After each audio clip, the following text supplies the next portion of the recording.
മുണ്ടയ്ക്കൽ ശേഖരൻ, കീരിക്കാടൻ ജോസ്, ഹൈദർ മരക്കാര്, ജോൺ ഹൊനായി, മോഹൻ തോമസ്. മലയാളികൾ ഒരിക്കലും മറക്കാൻ സാധ്യതയില്ലാത്ത ചില വില്ലൻ വേഷങ്ങളിൽ മുൻപന്തിയിൽ നിൽക്കുന്നവയാണ് ഈ പറഞ്ഞതെല്ലാം. ഒരു വില്ലനെ അവിസ്മരണീയമാക്കുന്നത് ശരിക്കും എന്താണ്? കൗശലക്കാരനായ കുറുക്കനെ പോലെ കണ്ണിങ് ആയ അവരുടെ മൈൻഡ് സെറ്റാണോ?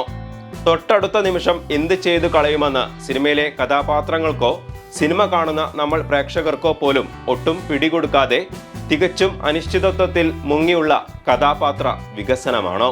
ഒരേ സമയം നമ്മളെ വെറുക്കാനും അഭിനന്ദിക്കാനും പ്രേരിപ്പിക്കുന്ന അവരുടെ കഴിവാണോ? നായകന് തടസ്സങ്ങൾ സൃഷ്ടിക്കുന്ന വെറുമൊരു ക്ലീഷേ വില്ലനിൽ ഒതുങ്ങാതെ വളരെയധികം സങ്കീർണവും ദുരൂഹതയും ജിജ്ഞാസയും ഒരുപോലെ ഒളിപ്പിക്കും വിധം പല തലങ്ങളിലുള്ള പ്രതിയോഗികളെ സൃഷ്ടിക്കുന്നതിൽ മലയാള സിനിമയ്ക്ക് ഒരു പ്രത്യേക കഴിവ് തന്നെയുണ്ട്. നമ്മൾ കണ്ട സിനിമയിലെ വെറുമൊരു കഥാപാത്രം എന്നതിലുമുപരി അവർ നമ്മുടെ മനസ്സിൽ തങ്ങി നിൽക്കുന്നു, ചർച്ചകൾക്ക് തിരികൊളുത്തുന്നു, ഭയം ഉണർത്തുന്നു. ചിലപ്പോൾ വിചിത്രമായ ഒരുതരം ബഹുമാനം പോലും അവരോട് തോന്നുന്നു, അഥവാ അവർ നമ്മളിൽ നിന്നും അത് നേടിയെടുക്കുന്നു. ഒരുപാട് നാളുകൾക്ക് ശേഷം മലയാള സിനിമയിൽ അത്തരമൊരു വില്ലൻ കഥാപാത്രം ജന്മമെടുക്കുകയാണ് മോഹൻലാലിന്റെ തുടരുമെന്ന സിനിമയിലൂടെ. യൂണിഫോം ഇല്ലാതെ സിവിൽ ഡ്രസ്സിൽ മൂത്രമൊഴിച്ചുകൊണ്ടിരിക്കുന്ന CI ജോർജ് സാറെ കാണാൻ കഥയിലെ നായകൻ ഷൺമുഖം എത്തുന്നിടത്താണ് ആ വില്ലനിസം പിറവികൊള്ളുന്നത്.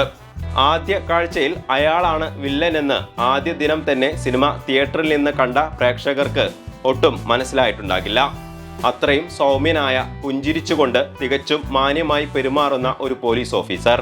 പക്ഷേ കഥ മുന്നോട്ടു പോകുന്തോറും ആ കഥാപാത്രത്തിന്റെ സ്വഭാവത്തിലുള്ള വ്യതിയാനം ഒരു നദി ഒഴുകുന്ന പോലെ ഏച്ചുകെട്ടലുകൾ ഇല്ലാതെ പ്രകാശ് വർമ്മ എന്ന പുതുമുഖ നടൻ തിരശീലയിൽ കൃത്യമായി എത്തിച്ചിരിക്കുന്നു. ലാലേട്ടന്റെ ഷൺമുഖം എന്ന കഥാപാത്രത്തിന് ഇത്രയധികം ആംബിയൻസ് ലഭിക്കുന്നത് പോലും പ്രകാശ് വർമ്മ അവതരിപ്പിച്ച CI ജോർജ് മാത്തൻ എന്ന അതിക്രൂരനായ വില്ലന്റെ പിൻബലത്തിൽ തന്നെയാണ്.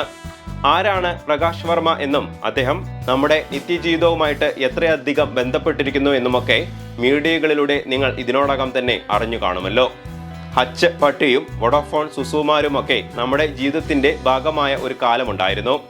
ഇവരെയൊക്കെ നമ്മുടെ ജീവിതത്തിലേക്ക് കടത്തിവിട്ടത് മറ്റാരുമല്ല, അത് കഥ പറയാൻ ആഗ്രഹിച്ച് ഒടുവിൽ അഡ്വർടൈസ്മെന്റ് ക്രിയേറ്ററായി മാറിയ പ്രകാശ് വർമ്മ തന്നെയാണ്.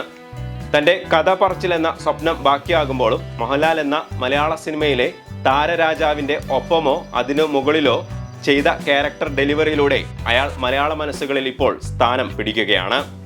മൂക്കിന്റെ തുമ്പത്ത് കണ്ണട വെച്ച് അതിന് മുകളിലൂടെയുള്ള ഓരോ നോട്ടത്തിലും തന്റെ കണ്ണുകൾക്ക് പിന്നിലെ തീക്ഷ്ണത ഒളിപ്പിക്കുന്നതോടൊപ്പം തന്നെ പ്രേക്ഷകർക്ക് ഒട്ടും പിടികൊടുക്കാത്ത സൗമ്യതയുടെ മറ്റൊരു മുഖഭാവം കൂടി അയാൾ സ്ക്രീനിൽ വാരി വിതറുന്നുണ്ട്. CI ജോർജ് മാത്തൻ സമീപകാലങ്ങളിൽ നമ്മൾ കണ്ട പല വില്ലന്മാരിൽ നിന്ന് വ്യത്യസ്തനാകുന്നതും ഇങ്ങനെ ചെറുതും വലുതുമായ പല കാരണങ്ങൾ കൊണ്ടാണ്. സ്പോയിലർ ആകുമെന്നതിനാൽ അതിലേക്കൊന്നും ഇപ്പോൾ തൽക്കാലം കടക്കുന്നില്ല. ശക്തനായ ഒരു വില്ലനാണ് ശക്തനായ ഒരു നായകനെ സൃഷ്ടിക്കാറുള്ളത് എന്ന് പറയാറുണ്ട്. മുണ്ടയ്ക്കൽ ശേഖരൻ ഇല്ലായിരുന്നുവെങ്കിൽ മംഗലശ്ശേരി നീലകണ്ഠൻ ഉണ്ടാകുമായിരുന്നില്ല. ഹൈദർ മരക്കാർ ഇല്ലായിരുന്നുവെങ്കിൽ നരസിംഹ മന്നാടിയാരുമില്ല. ഇവരോടൊപ്പം നാളെ ഇതേ സിനിമാ ലോകം ഇങ്ങനെ പറയും: CI ജോർജ് മാത്തൻ ഇല്ലായിരുന്നുവെങ്കിൽ ഷൺമുഖവും ഉണ്ടാകുമായിരുന്നില്ല. വീഡിയോ ഇഷ്ടമായെന്ന് വിചാരിക്കുന്നു. ഇഷ്ടമായാൽ ലൈക്ക് ചെയ്യുക. കൂടുതൽ വീഡിയോകൾക്കായി ചാനൽ സബ്സ്ക്രൈബ് ചെയ്ത് സപ്പോർട്ട് ചെയ്യുന്ന കാര്യം കൂടി ഒന്ന് പരിഗണിക്കുക. അടുത്ത ഒരു വീഡിയോയുമായി നമുക്ക് വീണ്ടും കാണാം. അതുവരേക്കും ബൈ.